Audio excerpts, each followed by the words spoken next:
안녕하세요. 달새늘 필름입니다. 오늘 4회 계속 진행해 볼 건데요. 오늘은 두 차시 이어서 가도록 하겠습니다. 3차시랑 4차시를 이어서 갈 거기 때문에 분량이 조금 길어질 수도 있어요. 그리고 오늘 교과서는 14쪽부터 17쪽까지입니다. 교과서는 길지 않지만 내용은 좀 많을 거예요. 여러분들이 이제 고구려 백제 신라를 알아볼 건데, 고구려 백제 신라가 어떻게 만들어졌는지를 먼저 아는 게 제일 중요한데요. 제일 먼저 여러분들이 알아야 될 것은 고구려를 먼저 알아야 돼요. 고구려를 먼저 알아보자면, 원래는 부여라는 나라가 원래 있었어요. 부여라는 나라가 원래 있었는데, 부여의 왕 중에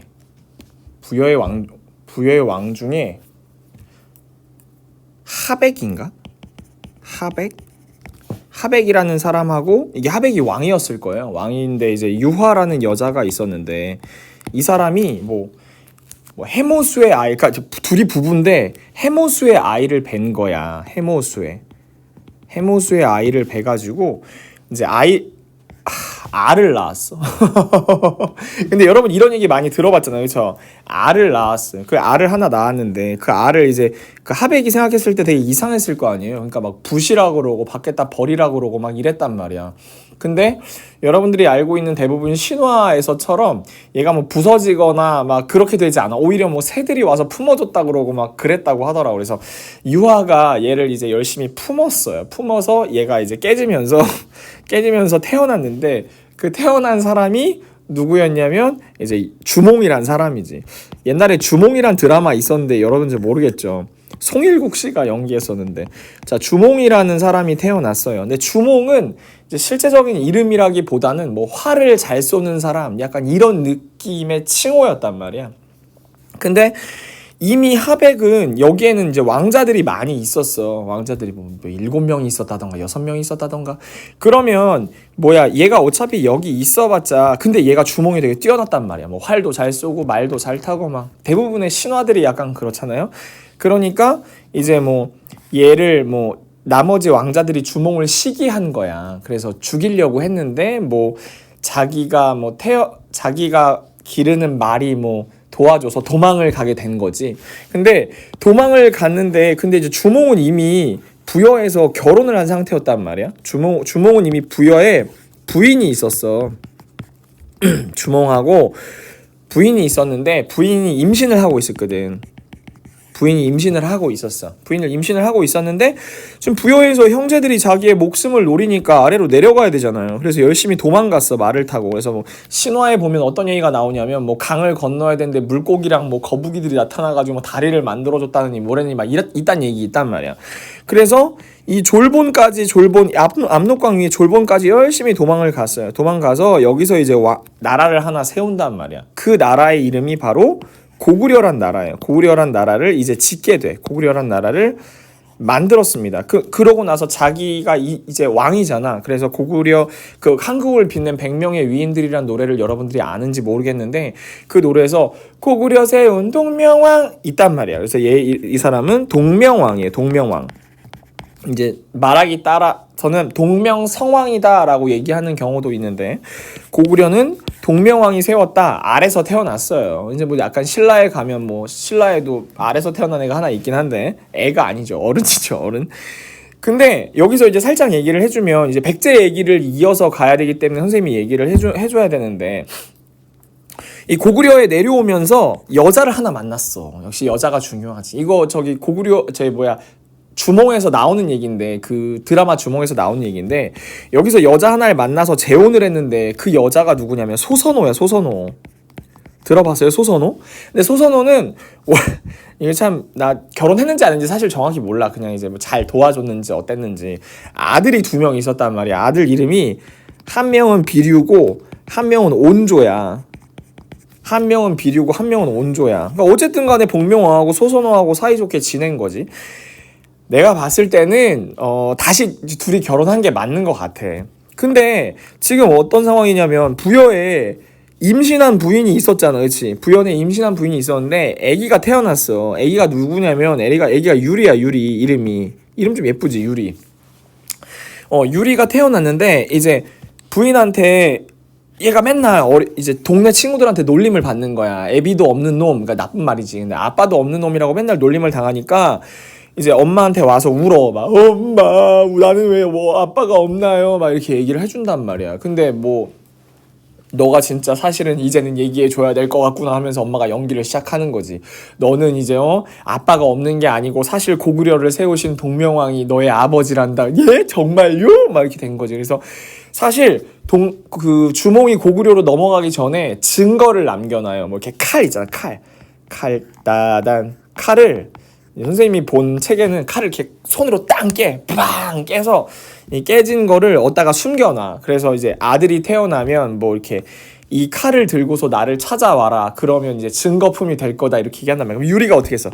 이 칼을 찾아서 졸본으로 가겠지. 졸본으로 가서 누굴 만나? 동명왕을 만났어. 동명왕을 만나서 이제 신하들이 그랬겠지. 어떤 아이가 와서 임금님의 아들이라고 헛소리를 합니다. 들어오라고 해라. 그래서 네가 아들 진짜 내 아들이면 증거물이 있을 텐데 보여줘라 했더니 칼을 이렇게 딱 보여줬던 거지. 근데 동명왕이 이게 딱 해봤더니 칼이 어때? 딱 똑같아요. 이렇게 된 거야. 그러니까 아니 네가 진짜 아들이구나 막 이렇게 된 상황인 거죠. 그러면 이제 여기서 당황한 사람은 누구야? 당황한 사람 여기 2명 두둔 이렇게 소선호가 얘기를 했겠지. 너희 원래 동명왕의 친아들이 유리니까 분명히 다음의 왕위는 유리한테 갈 텐데 그럼 너 비류랑 온조랑 너 여기 있다가 완전 찬밥 신세 될 거 아니냐. 그러면 차라리 여기 있지 말고 차라리 따뜻한 아랫지방으로 내려가는 게 어떻겠냐라고 얘기를 하는 거지. 그래서 비류랑 온조가 오케이 mother 그렇게 하겠습니다 이렇게 얘기를 해버린 거예요. 그래가지고 아래로 내려가게 되죠. 아래로 슉 내려와요. 그래서 고구려에서 쭉 내려와서 어떻게 되냐면 서울 주변에 위례성이라는 곳까지 내려옵니다. 여기 근처까지 둘이 같이 내려와. 둘이 같이 내려와서 어떻게 하냐면 형이 비류일 거야 아마. 근데 비류는 여기 근처에 인천 지방에 이제 여기에 비류가 하나 도시를 나라를 세웠겠지. 그 나라의 이름을 뭐라고 하냐면은 미추홀이라고 짓는단 말이야. 미추홀이라고 짓고 동생인 온조는 여기 이 위례성에 내려와서 나라를 하나 세우는데 백제라고 나라를 세우는 거야. 그래서 이렇게 둘이서 이제 사이좋게 처음엔 지냈겠지? 근데 여기는 비류가 있는 미추홀 같은 경우에는 바다 인접 지역이기 때문에 농사를 짓기가 되게 어려워. 지금은 이제 농사를 짓는 기술이 많이 발달해서 쉽게 지을 수 있지만 그때만 해도 그렇게 쉽게 지을 수 없었거든요. 그래서 결국 이제 시간이 지나면서 미추홀은 그 백제에게 흡수 통합을 당하게 돼요. 흡수 통합을 당하게 돼서 이제 결국 이제 백제라는 큰 하나의 나라가 이제 되게 되지요. 그래서 아무튼 이렇게 해서 이제 고구려하고 백제가 생겨나게 된다라는 거예요. 우리 글 한번 읽어볼게요. 이제 한나라의 침입으로, 한나라라고 하는 거는 여기 중국이야. 중국이 그때 한나라거든.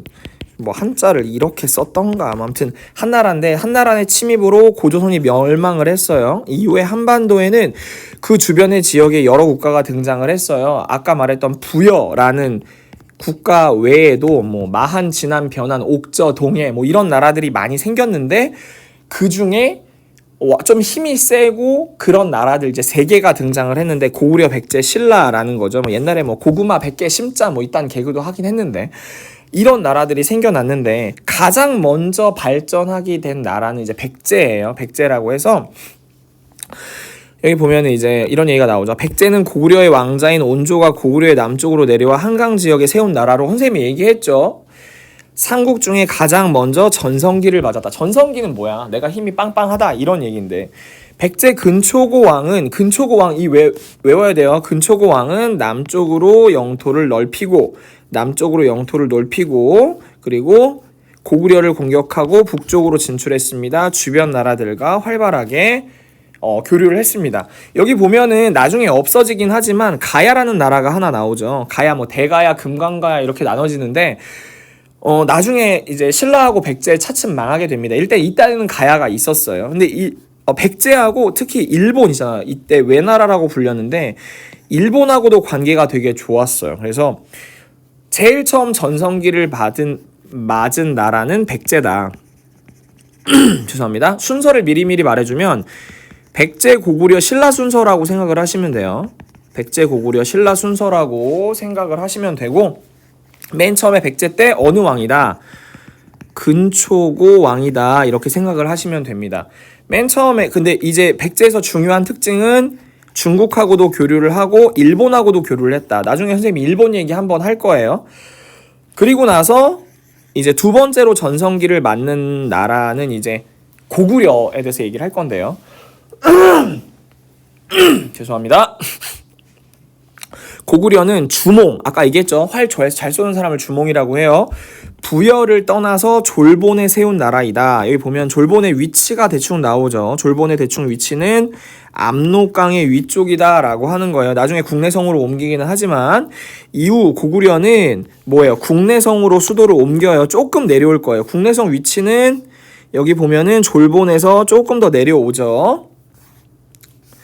꾸준히 정복 활동을 벌여 5세기의 전성기를 맞았다. 여러분, 선생님이 그 지난 시간에 세기에 대해서 한번 얘기해 준 적이 있는데, 자, 세기라고 하는 것은 예를 들어서 5세기라고 하면 이렇게도 쓰거든요. 이게 영어로는 센츄리라고 할 거예요. 아마 센츄리라고 할 건데, 5세기라고 하면은 401년부터 500년까지를 5세기라고 해요. 그래서 여러분 오해할 수 있어. 500 몇 년이라고 5세기 오해를 할 수가 있는데 400 몇 년이 5세기가 되는 거예요.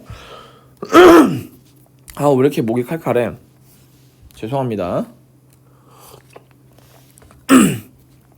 자, 그 광개토 대왕이 여기서 나오게 돼요. 5세기의 전성기를 맞게 되는데 백제는 4세기예요. 고구려의 광개토라고 하면 광은 이제 넓다는 뜻이고 토는 토지라는 뜻이거든요. 그러니까 광개토 대왕은 영토를 넓게 했다. 뭐 이런 왕이라고 생각을 하시면 돼요. 선생님, 광개토 대왕의 이름을 알았는데 지금 이름이 깜짝이 안 나네.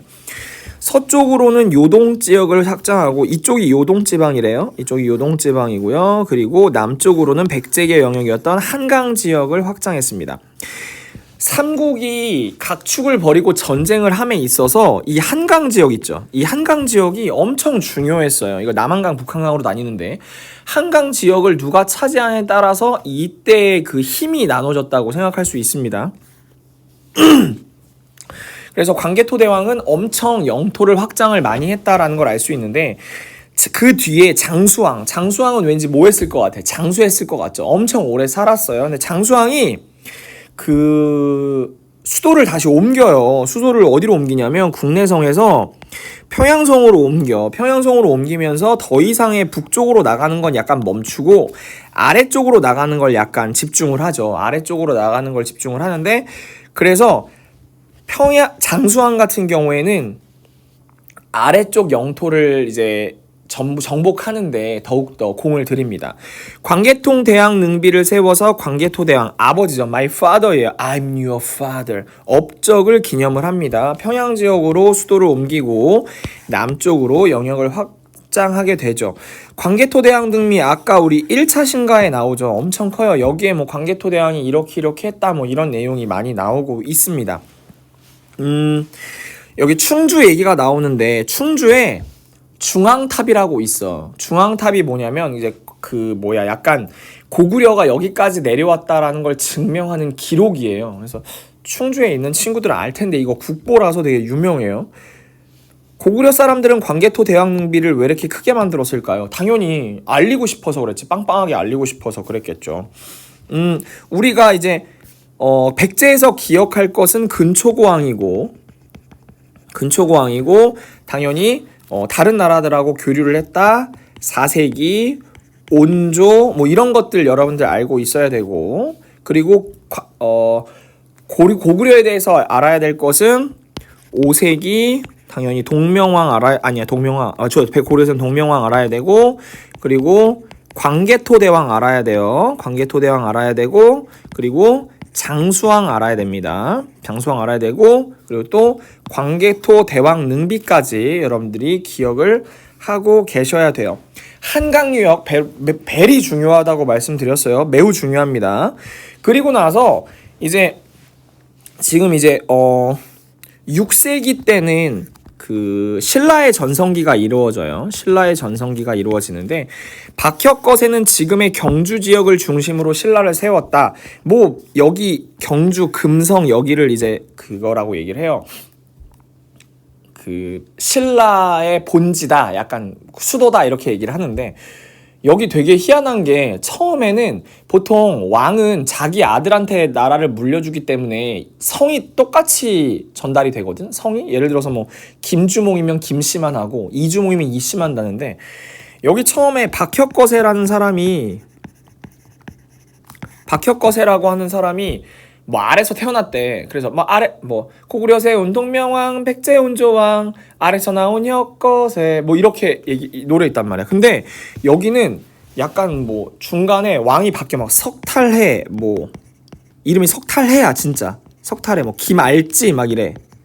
그래서 성이 계속 바뀌어요. 근데 이제 전문가들이 말하기는 왜 그러냐고 얘기를 하냐면 아마 여러 부족이 뭉쳐서 하나의 나라를 만들면서 왕을 돌아가면서 하자라고 얘기를 했을 거다라고 주장을 해요. 근데 나중에 가면은 선생님 잘 기억 안 나는데 지증왕 때부터인가 어느 왕 때부터는 그냥 김씨 세습으로 이어가요. 김씨 세습으로 이어갑니다.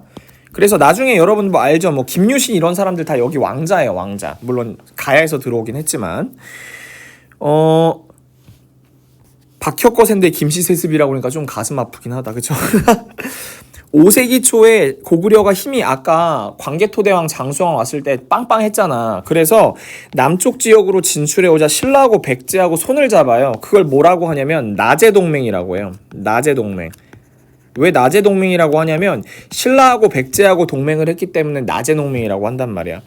그래서 막 버텨, 막 살려주세요, 버텨 막. 근데 6세기에 이르러서 버풍왕쯤 되니까 신라가 힘이 빵빵해진 거야. 그래서 남쪽으로는 납동강을 넘어서 여기 원래 가야 있었거든요. 가야 다 잡아요. 잡아서 없애버립니다. 그리고 나서 가야 지역까지 세력을 넘쳐요. 그 뒤에 문제는 얘인데 진흥왕이 진짜 킹왕 짱이에요. 진흥왕이 완전 대단한 사람이야. 똑똑한 사람이라고. 이때 여러분들이 그 알고 있는 김유신이랑 김춘추 이런 사람들이 등장하기 시작을 하는데 진흥왕 때 이제 그걸 나제동맹을 깨고 이러면 안 되는데 여기 한강 지역을 약탈을 한단 말이야. 한강 지역을 약탈을 해서 그러면 이제 백제가 어땠겠어? 약간 좀 이렇게 멘탈이 붕괴됐겠지. 이러면서 이제 위례성에 있던 백제가 웅진으로 내려와요. 웅진 지금 공주점으로 내려오고 이제 그때는 약간 쫓겨오듯 내려왔는데 그 다음 이제 또 이제 왕이 성왕이란 왕이 있어. 백제에서 성왕이란 왕인데 성왕이 이제 사비 부여 지역으로 백제를 또 한 번 옮겨요. 근데 이러고 나서 성왕이 조금 약간 하드 캐리를 하긴 하거든. 이제 한강 유역을 뺏겼으니까 화가 났을 거 아니야. 화가 나서 야 얘네 뭐야 완전 약간 치사 빵꾸네 약간 이런 느낌이었단 말이지. 그래서 성왕이 어떻게 했냐면 안 돼, 우리 이대로 당할 수 없어. 그래서 공격해. 공격한단 말이야. 어딜 공격하냐면 이쯤 될려나? 지금 충청북도 옥천 지역이에요. 옥천 지역인데 여기를 이제 관산성이라고 하는데 관산성이라는 것을 이제 공격을 한단 말이야. 관산성을 공격을 해. 이때 당시에 백제가 괜찮았어. 이제 성왕 때 무렵에는 괜찮았어. 이제 진흥왕이 뺏겼잖아. 그러고 나서 이제 여기 공격해서 관산성에서 전투도 계속 승리하고 막 좀 괜찮았단 말이야. 분위기가 약간 괜찮았어요. 근데 여기서 관산성에서 이 다음 왕이 성왕 다음 왕이 위덕왕이거든. 위덕왕은 이름이 창이야. 창. 이 태자 창을 먼저 보내. 너 여기서 좀 싸우라고. 해서 잘 싸우고 있었거든. 근데 약간 축하해주기 위한 의미였는지 성왕이 직접 여기를 가는데 가다가 김무력이라고 하는 사람인가? 신라에 김무력이라고 하는 사람이 있어. 김무력이 누구냐면 김유신의 할아버지인가 아빠인가 그래. 근데 이 사람이 군사를 매복하고 있었는데 이 사람이 이제 성왕을 잡아서 목을 베어. 왕이 죽어. 진짜 가슴 아픈 일이 발생을 하죠. 그러면서 이제 백제의 분위기는 걷잡 없이 이제 떨어지게 되죠. 걷잡을 수 없이 떨어지게 됩니다.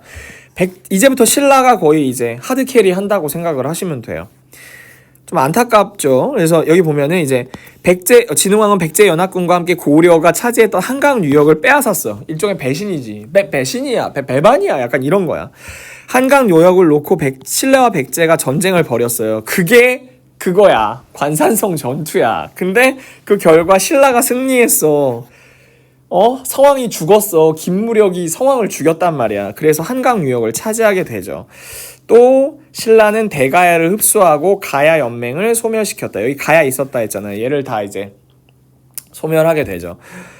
원래 이제 얘네는 가야 연맹은 약간 철로 유명했는데 큰 나라로 성장하지는 못해요.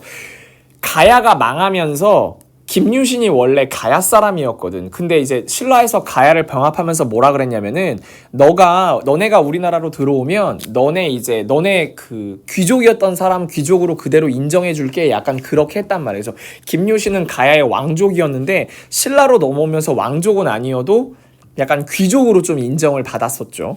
그래서 김무력 장군이랑 김유신이랑은 약간 귀족 대우를 받았어요. 가야 사람임에도 불구하고. 여기 보면은 이제 북한산에 진흥원 순수비가 있는데 순수비 약간 이런 거야. 이때 나라 아까 그 광개토대왕 능비랑 중앙탑 같은 것처럼 우리가 되게 멀리 나가서 여기를 정복하면 약간 여기 비석을 세우고 싶었던 거야. 약간 뭔가 멋있음을 뿜뿜하고 싶었던 거지. 그래서 진흥왕이 세웠다. 이런 뭐 각각 비석이 많이 있어요. 뭐 황초령비, 마운령비, 뭐 창령비 다 있는데 여러분들은 이제 북한산 순수비 정도만 알고 계시면 될 것 같아요. 여기서 여러분들이 알고 있어야 할 건 뭐가 있을까? 여기 갑자기 선생님이 또 엄청 많이 얘기했지. 일단은 박혁거세가 세웠다라는 건 알고 있어야겠죠. 박혁거세가 세웠다. 박혁거세가 세우고 6세기에 전성기를 맞았다. 전성기를 맞기 전에 나제 동맹을 했다. 그리고 진흥왕이 나제 동맹을 끊고 한강 유역을 차지했다. 한강 유역을 차지했다. 그 정도까지는 알고 계시면 될 것 같아요. 그렇죠? 이 정도 뭐 성왕 이런 거까지 알고 계시면 좋은데 그건 선생님이 곁다리로 얘기를 했던 거고 이 정도까지만 여러분들이 당장 알고 계시면 될 것 같아요. 전성기 때 왕들은 되게 다 똑똑했어요. 똑똑했으니까 당연히 뭐 그렇게 됐겠지. 그치? 그리고 이제 넘어가면 여기 보면은 삼국과 주변 나라들의 관계 알아보기 있는데 고구려 무용총, 총이란 얘기는 무덤이거든요. 검은고가 있대요. 근데 검은고는 고구려에서 중국의 칠연금을 보고 만들었다고 정해진다. 그러니까 우리나라 악기긴 하지만 중국의 영향을 받았다라는 거죠. 그리고 경주의 황남대총, 총 들어간 건 다 왕의 무덤이라고 생각하면 되는데 이게 약간 분위기가 유리 분위기잖아. 그치? 우리나라 그런 느낌이 아니란 말이에요. 서역에서 전해졌다. 서역이라고 하면 약간 아라비아 쪽 있잖아. 인도 뭐 이쪽 중동 지역 느낌이라고 생각하시면 돼요. 그래서 다른 나라랑 교역을 정말 활발하게 했구나를 알고 있으면 되고 그리고 고구려의 수산리라고 있는데 여기 벽화를 보면은 왠지 옷차림이 비슷하잖아요. 그래서 일본하고 이건 다카마스라고 일본이거든. 일본하고 되게 문화를 많이 교류했구나를 알 수 있고 얘가 대박인데 여기 보면 목조 미륵보살 반가 사유상 어렵죠. 목은 나무목이니까 나무로 만들었다. 그리고 미륵보살은 그냥 부처님이란 얘기고 반가 사유상은 다리를 이렇게 반 꼬고 사유 생각한다라는 뜻이에요. 근데 얘는 나무야. 얘 나무고 이건 우리나라에 있는 건데 금동 미륵보살 반가 사유 금동이니까 금동으로 만들었다는 얘기지. 거의 똑같이 생겼죠. 근데 되게 문제는 뭐냐면 이게 우리나라에서 만들어서 가져갔거나 아니면 우리나라 나무를 가져가서 우리나라 사람이 만들었거나 우리나라에서 배운 사람이 일본에 알려줬거나 그 정도 거란 말이야. 그러니까 우리나라의 영향을 가장 강하게 받은 건데 이게 일본 국보야. 물론 그럴 수 있어요. 당연히 소중한 거니까. 근데 이 나무 자체가 일본에서 나는 나무가 아니래. 그리고 한국에서 나는 나무라는 거야. 나무는 가져가서 만들었다고 얘기를 할 수 있겠죠. 자, 삼국의 여러 무산을 보고 주변 나라들과의 관계. 뭐 당연히 뭐 우리나라가 중동이나 중국이나 일본이랑 활발하게 교류를 했습니다라는 걸 알 수 있겠죠. 삼국이 다른 나라와 교류했던 내용을 더 찾아봅시다. 선생님 몇 가지만 말해줄 건데 일단 왕인이란 사람에 대해서 얘기해 줄 거예요. 왕인. 선생님이 왕인 한번 보면 왕인을 검색해 볼게요. 왕인. 왕인 보면 뭐라고 나와 있냐면, 자 보면 근초고 왕 때 학자예요. 4세기 때 사람이겠죠? 일본의 초청으로 논어라는 책 10권, 천자문 1권을 가지고 일본으로 가서 유풍이란 얘기는 지금 유학이죠. 유학을 가르쳐줬고, 그래서 뭐 일본의 태자의 스승이 되었다. 엄청 유명하겠죠. 그래서 우리가 이걸로 알 수 있는 게 뭐냐면 일본하고 그런 문화적인 교류를 하였다라는 걸 또 알 수가 있고, 그리고 또 똑같은 비슷한 내용인데 잠깐만, 쇼토쿠 태자에 대해서 얘기를 해줘. 쇼토쿠 태자.